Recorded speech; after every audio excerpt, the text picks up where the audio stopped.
Um, I'm invited to speak about co-working in China. In principle, after 2.5 years, there are not too much co-working spaces. We opened our co-working space in 2009, July. Up to now, we're still one of the two. So the growth is not that rapid, but I have noticed some different kinds of form of growth, also in the direction of working together, sharing knowledge. So I want to just, because that's based on our own context in China, and just to show you what's actually happening there. Besides this, since I have a luxury 45 minutes and I saw the program, so I also add some contents which is very much about what we're busy with at Xindanwei. It's actually a Wikipedia project we have just launched on iPhone. And I'm going to show you also after I give an introduction about the co-working space, co-working development in China in general. So co-working in China, is this such a thing? Is co-working in China? I was just challenged by someone during the high tea. Yes, it is indeed happening in China, and just as I told you, we're still one of the two. And so if we say who's doing co-working in China, it's us.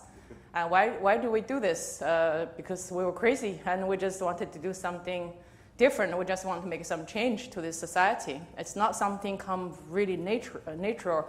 It's like happening everywhere in Europe and US, and then people are working more and more dependently. They need a place to go to or things like that.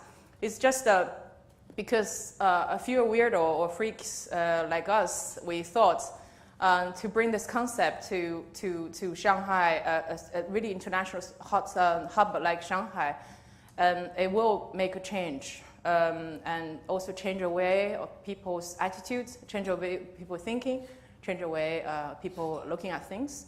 We don't want to make we want to change everybody's mind, because China is a big country with a lot of population. We just want to change people who do support our work and who do believe in the way we do things and make it actually valuable for them. So before that, I want to give you actually a metaphor of a cherry tree. I like to use tree as a metaphor. During the Berlin conference, I have brought out another tree model, but I will show you later. The reason I like the tree model is because I think tree is a perfect metaphor and perfect system to represent the way we do co-working. I got this inspiration actually from a book, Cradle to Cradle. Probably most of you have read it. But the way he wrote it, so the author wrote the cherry tree model was about another purpose. And when I saw his description of a tree, I got so much inspired. Because when people ask me about co-working space, they would just ask, okay, what you're saying is you get people connected and get inspired, and they talk to each other, and they share ideas. So can you tell me how many successful projects coming out of it? So it's a typical journalistic question, and they will use this as a kind of metrics to measure the impact you can create to society. I hate this question, to be honest, but I also try to find a way to tackle this question. But now I find the answer. I would just, now if I'm asked about this question, I would say, look at the tree. The existence of a tree, like this cherry tree here, is not to produce another cherry which contains the seeds and goes into the soil and grow into another tree. It's not the whole purpose of the tree's existence. The tree has, when it grows up, it gives a quality to the environment, to the air, to the soil, to the animal, to the microorganism around this whole system. So actually it builds a whole system for everything around the tree to benefit from one another. So this is exactly what coworking does. So when you say, what kind of change have you made to the people who are participating in coworking? I said, look at people around you. They're talking to each other. This is the change you made. And they got people inspired. This is another change you made. You cannot just measure the success of a tree with the new tree it produced. So I use this as a metaphor also because to live in a country like China, where copycats are everywhere, to scale a model or copy a model to make it how do you say, large scale, it's actually being asked all the time. And how can I copy this model and somewhere else? I said you can get inspired by this model, but you can never copy a tree. What's the result that you copy a tree? You got a bonsai. It's not a tree. So you probably get the form. You know how people do things. You know how people put their office and how do they paint their walls and how do they put put furniture together, but you could never copy the entire community to another context. So when people ask me, if you can't copy this model, you can't scale it up, then it's not some successful business model. So I don't agree with that, and I will explain it later. So I said, why should you copy a tree? Why don't you consider a forest instead? A forest where all kinds of trees are growing up. The trees are actually giving each other condition to let them grow without being damaged or being actually destroyed before they grow high enough. So also, if you look at the banyan tree, which this is a model I introduced at the Berlin conference, it's actually grow out of one tree. So the branch, when it's strong enough, it goes into the soil and becomes another tree. So the whole woods is actually coming from one tree, but they're all independent. They all support one another. So this is a model that I also get so much inspired, and I think it's very interesting to be introduced to the community, to co-working community all around the world. So back to my China story. This is our model, very typical sort of Western model that you have workspace, you have meeting space, you have all kinds of layer of the space where you can walk in and you can check in, plug in anytime you want, and you can leave at any time you want without really having to make a 10-year commitment. So we have a lot of people coming. Sometimes they do workshops together, and then they don't have a place to sit. They sit on the ground. And so there is no really fixed type of co-working here. So you can just work in any time you want. Or any way you want. This is like a daily scene you probably see when you walk into the Xinjiang Way. And we're right on the street. You probably see on the window here, we have a very large window like you see here in Amsterdam, Utrecht, that people can see through the window and see what's going on inside. And on the window we stick a slogan, new way of working. So people know this is a workspace, but they can't figure out what kind of space it is. So it looks like coffee room, coffee shop. It looks like a library, but we just try to create a kind of very friendly environment for people just walking without understanding what co-working really stands for. So there is another model, and I want to introduce to you today. This is emerging like a mushroom now in China. I knew the first startup cafe was opened in Beijing 1 year after we opened Xinjiang Way. It was year beginning of 2010. It was called Garage Cafe. Now this Garage Cafe has become world famous. The way they organize the community is really about bringing a startup to meet the investors.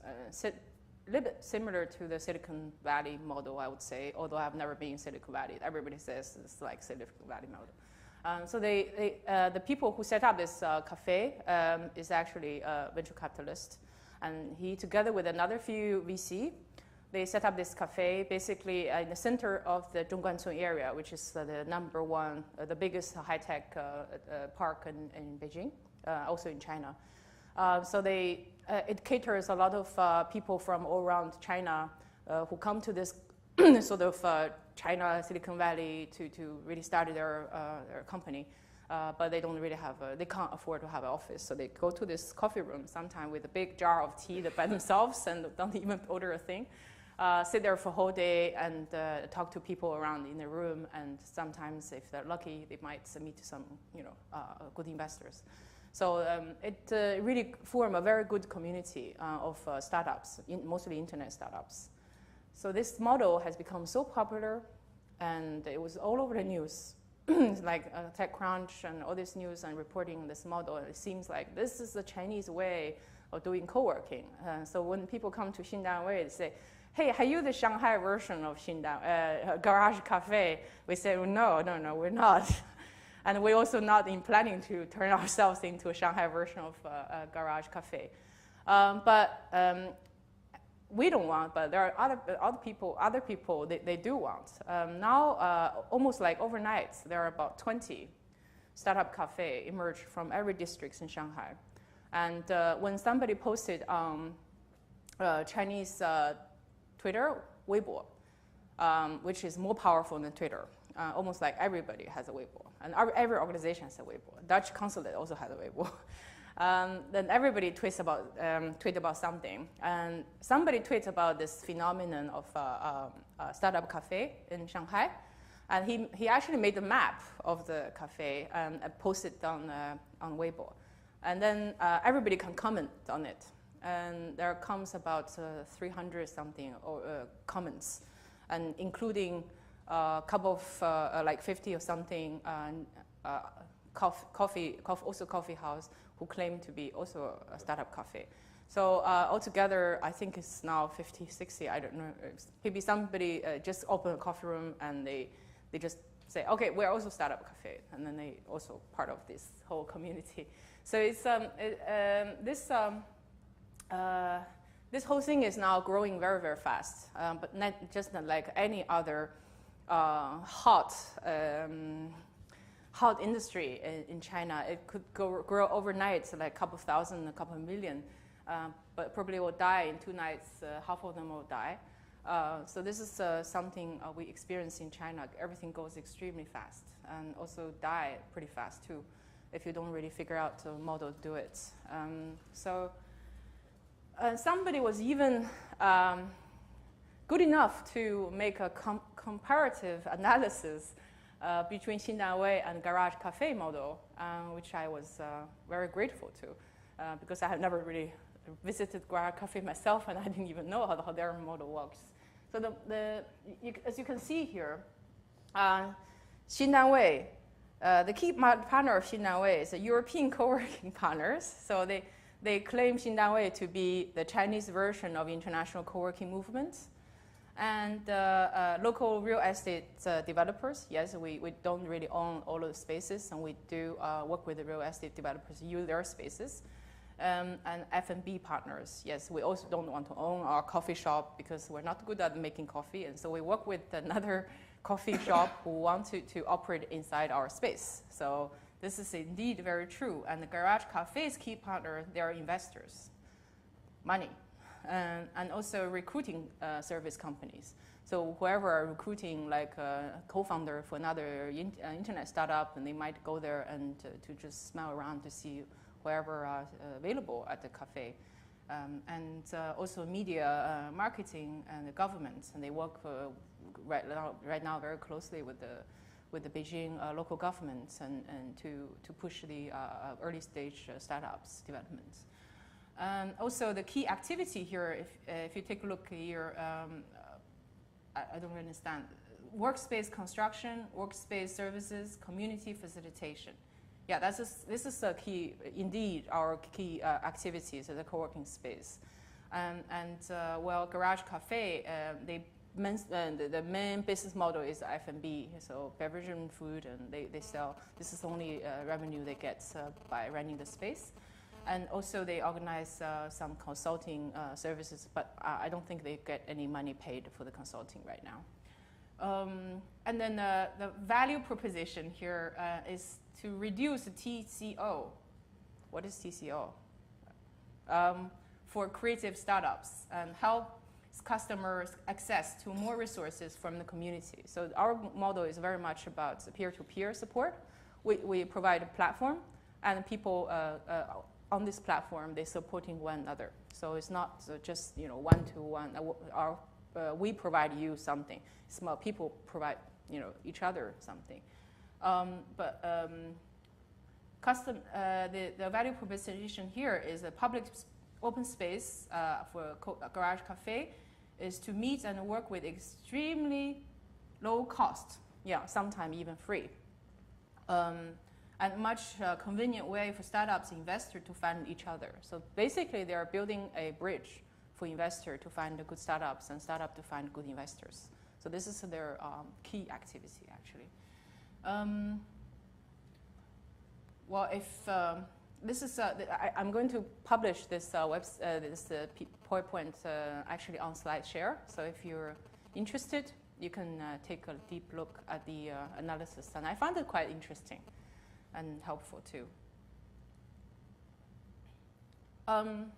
Today, actually, I want to tell you more about the Wikipedia projects that we have created. It's called Coworking Manual.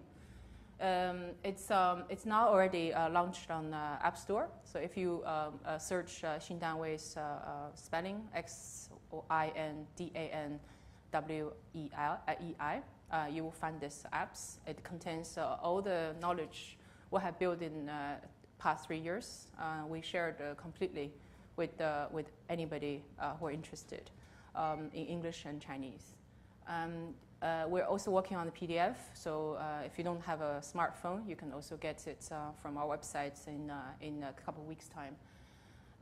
So in this way, we want people, whoever are starting a co-working space in China or in the world, they could build their knowledge on top of the content we put into this manual. So then this manual will become more like everybody's knowledge instead of just our knowledge. And it's so it's actually based on the license of Creative Commons. Right now, somebody already volunteered his time to work on Android version. So very soon we'll have Android apps as well. The sound, please. This is how the apps look like.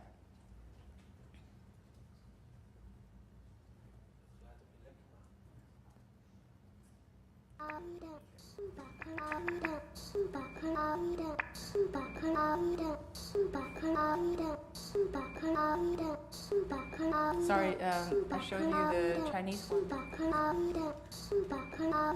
So we build the whole vocabulary of co-working there, so everybody can bring new vocabulary. Also, we build a whole database of people who are active on a co-working space, so everybody can add more people in. And also the data of where you can find the co-working spaces. Right now it's just in that way. So, but everybody can add their own spaces on it.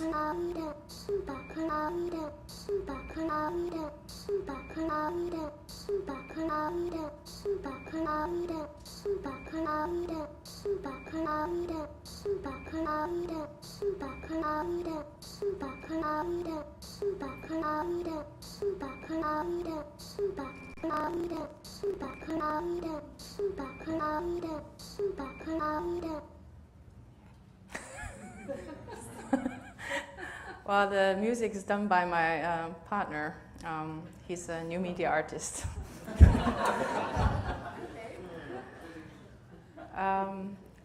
Yeah, I think I will spend some more minutes to explain what is really inside because things is all in Chinese. I think this is something probably interesting for you to learn, to know how we do co-working in China. We, like any other co-working spaces, we rent out workstations, not only workstation, but also event space, and also a separate workspace for small teams. because in the past 2 years, we only accommodated 1 to 2 people's team. After they grow up into a more established team, then we have to say goodbye because we don't have space for them anymore.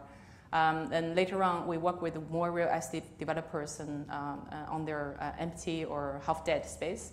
And we bring all these startups to their space and actually in a very budget and very flexible manner. So now we do the subleasing, we still do time. We call it time service. We don't want people have an impression they're coming here to pay certain money for a square meter they're occupying. It's actually the time they're spending here with everybody. And also the space is more like based on square meter. And when you're five people, you have 5 people, then you need a certain square meter to work and to store your own stuff. And third-party services is like event spaces. We connected with many event space owners, and some of them are half-dead cafe, or some empty real estate projects, and which is empty. So we bring people in there. We actually give them some buzz, and we give them exposure to these real estate projects. So they, after half year, if they can rent out or sell their space, and then we have to move to the next space. So, but from very beginning, we can profit from this very extremely cheap rent. Sometimes, very often, it's free. They offer to us and to create buzz. So then we can earn have some money out of this event space rental. So this is pretty much the model you see. We do hourly member. We do monthly member, yearly member. We rent out conference rooms to everybody.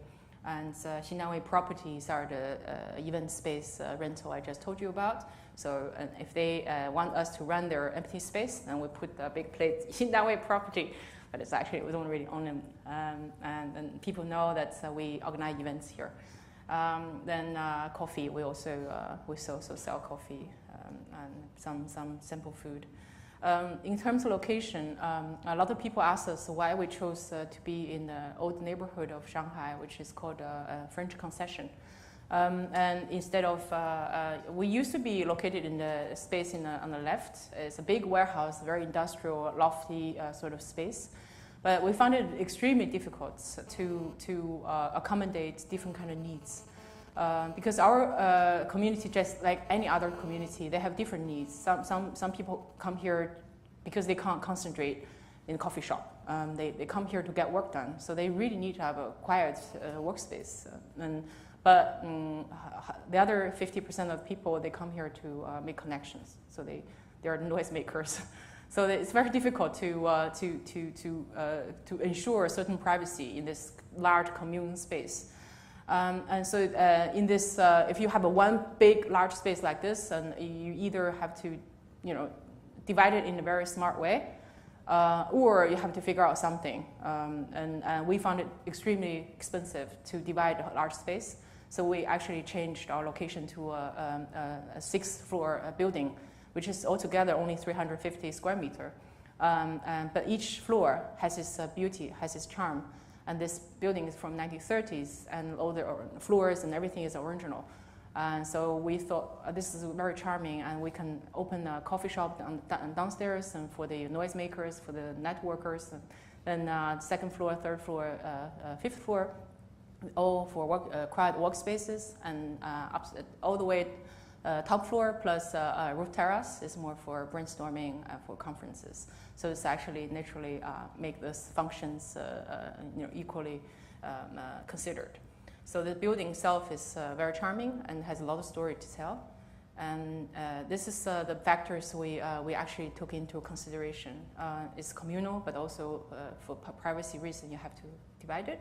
And it's a very static model if people come here really on a regular basis.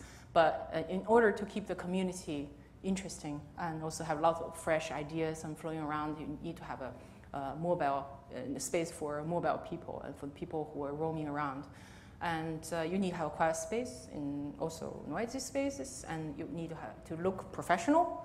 but you have to keep a certain imagination. And then this is all, I guess, conference room plus coffee shop. This is almost like must-have for our co-working spaces. This is the floor plan we have. And each floor is as small as 30 square meter, 50 square meter. But everybody could have their own little corner, especially for the newcomers. They feel kind of awkward to enter into a large, big space. But then if you give them a very small space to be connected with the 1 or 2 people, then they feel much safer. And then you give them a certain,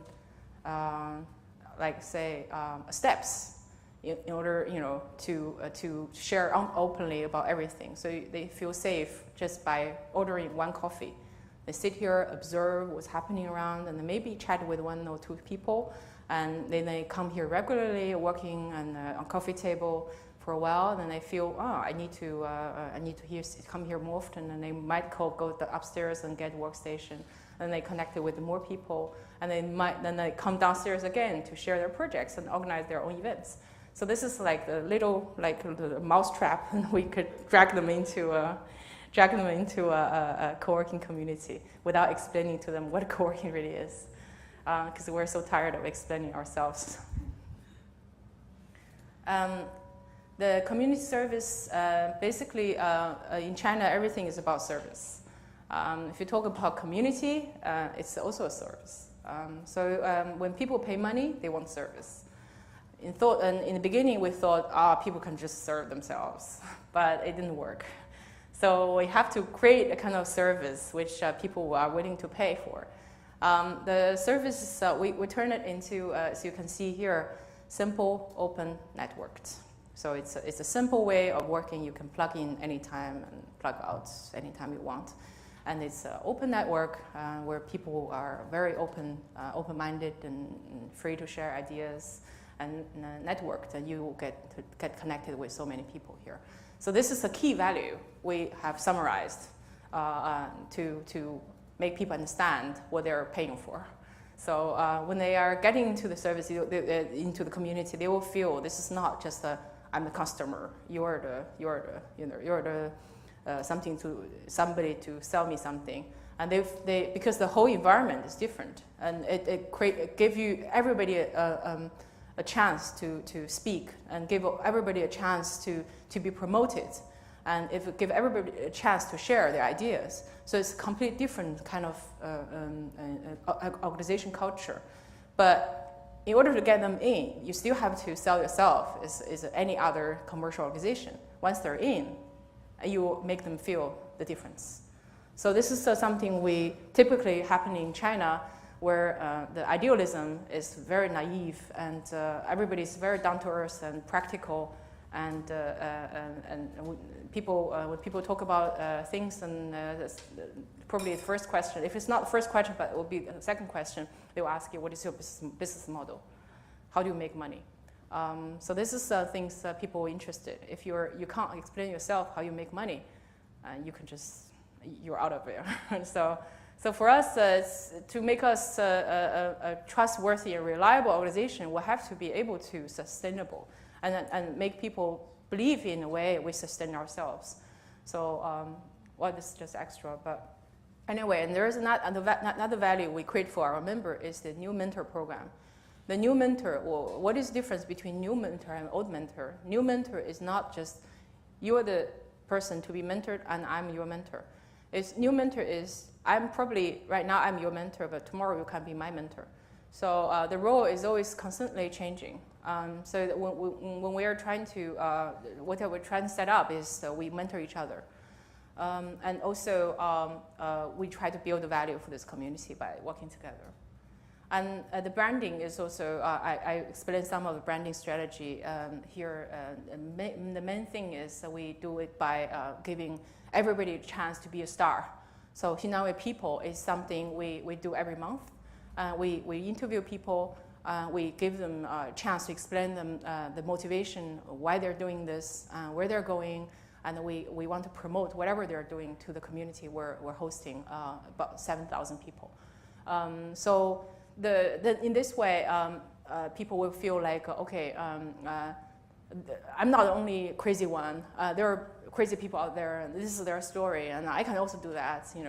When people think about entrepreneurship, starting their own business, and they say, "Oh, maybe I do it when I have enough money." But there are a lot of people who don't really have money, and they really try to figure out a way to do it. So we just want to give some real examples to the young generation of China, and you can just take steps like this. You can also do it. This is a real story happening just next to you. So this is something we're doing, and also Xinjiang Buzz is also part of the community newsletter. We report every single thing in the community. If you have a baby, if you have just joined a new program, we report every single thing. So it's more like internal newspaper, but published to 7,000 people. So we'll also become a media ourselves. So in every press exposure, and we have got a lot of attention from national press and TV and everything, and also CNN has done an interview with us. We give them, each person, an exposure. We don't want to just talk about blah blah Xinjiang Way. We want everybody in our community to have equally exposure and to be on the press, where if they work on their own, they would never get there. So that's a power of a community. Beyond Xinjiang, we participate in many campaigns in Shanghai. We want to create the change, social change. I think just by organizing co-working community is not enough, but we also participate in like Green Drinks Shanghai, Bar Camp, and Social Innovation Carnival. And we also participate in a New Media Arts Festival and Architect for Humanity and Shanghai Electronic Art Festival.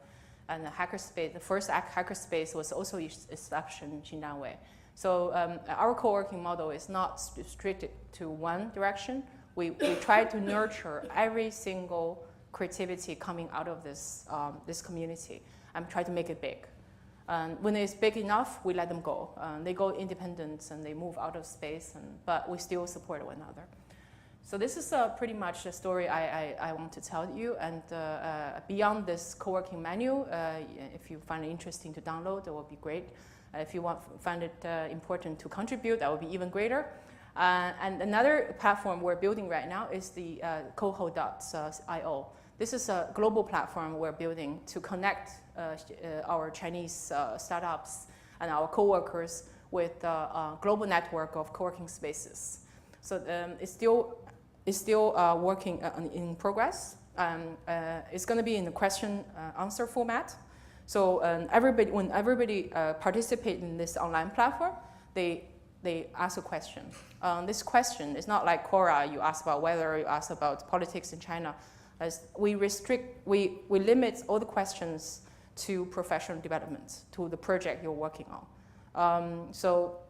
When you ask a question, we help you to formulate your question. Who you are, what you're working on, what is your motivation, where you're going, what is your biggest challenge. So you ask this question, and there will be people who will be answering you. This answer is not just I'm donating my knowledge to you, I'm sharing my resources with you. It's also a way for people who have the resources and knowledge to demonstrate. So this person might become your consultant or even your partner in operating that business. So this is a way we want to connect people, really real needs, very practical. You have a need, I help you to solve it, and no other bullshit. So it's a closed membership, and it's built on referral and trust. And if I see a strange name, and I check which community it belongs to, and I might check with the host of the community, what kind of person it is, and etc. So we do have a certain referral, but I think as the concept being developed, and we can make it even better. So when you need support and you need to have knowledge about how to do business in China, whether I can find something interesting to me, you can get this peer-to-peer support without going through some sort of intermediary or China expert. So you can be connected right to the people who are doing similar things in the field in China. This is something we're working on right now, and we're also organizing something in action already. This has happened really like a post-Berlin conference. We worked together with Atom Venture Garage. I guess some of you might remember that bank robber, Yoho, He was a student of Alton University. He organized this venture garage. He also did a presentation at the Berlin conference. And we worked together right after the Berlin conference, and we have brought the Finnish to Shanghai, and called the Startup Sauna. And the top coach of their garage, or their Startup Sauna, is the team of Angry Birds. So they brought the whole team of the coach from Finland, and we did a great 2 days events, 1 day for girls, 1 day for boys. And then we also brought Tilt Studio. That's a designer you're probably familiar with from the Hub. Tilt Studio has done a wonderful workshop during the Berlin conference. And I connect Tilt Studio with Hayworth, which is one of the largest co-working workspace manufacturer in China, also in the world. So they are also coming to China. So that we are looking forward to work with you, and so we want to find all the possibility to make this collaboration happen. Thank you very much.